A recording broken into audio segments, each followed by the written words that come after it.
खुलुमबाय आंनि बड' जेटि चेनेलाव नोंथांमोन बयखौबो।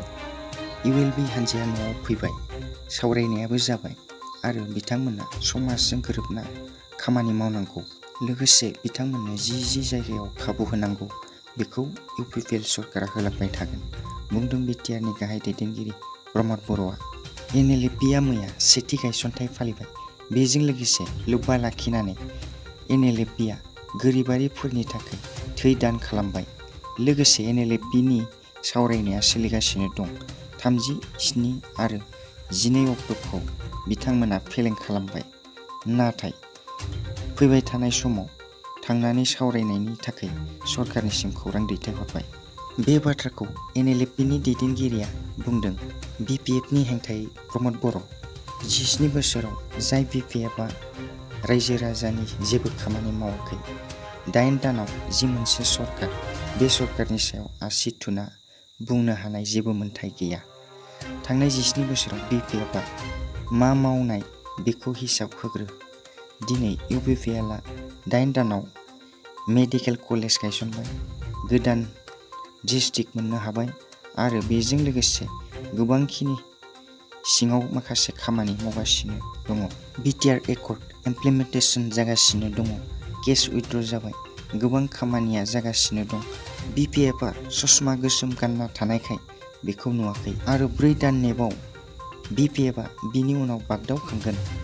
जि इउपिपिएलआ मा खामानि मावगासिनो दङ। बे बाथ्राखौ बुंदों इउपिपिएलनि गाहाय दैदेनगिरि प्रमद बर'आ। गसाइगावनि 22 नं इउपिपिएलनि जिरन बसुमतारी, भाबानिपुराव बिजेपिनि फनि तालुकदार आरो तामुलपुराव इउपिपिएलनि जलेन बसुमतारी, बिसोर साथाम बिजाथिया गोबां सुबुं सानखोखौ लानानै देरहानाया रोखा, बुंदों प्रमद बर'आ। पान्जाब सरकारा काश्मीरनि पुंछ सुरनकटआव दावहायाव रुंसारि जालांनाय 3 आर्मिनि नखरनो 50 लाख होनायनि बिबुंथि होबाय। लोगोसे नखरफायाव सासे सुबुंनो साख्रि होनायनि बिबुंथि होबाय।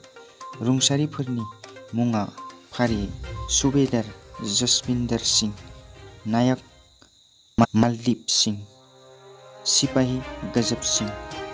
बेंटल ओनसोलनि अन्थाइबारि माया क्लाबनि बानजायनायाव एनडिएफबिनि मुंख्लं दि जाब्रांनि मुङाव जोलुर बादायलायनायाव मैया अन्थाइ दैमा हानजाया टाइब्रेकारनि गेजेरजों देरहायो।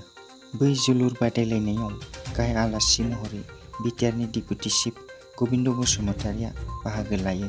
लोगोसे बिथाङा बै जोलुर बादायलायनायाव सार अन्थाइजों रुंसारि जालांनाय गामिनि 3 सुबुंनि नखरनो बिटिआरनिफ्राय हानायमानि सहाय होनायनि बिबुंथि होयो। आंनि रादाबा बेसेनो। गोजोन्थों।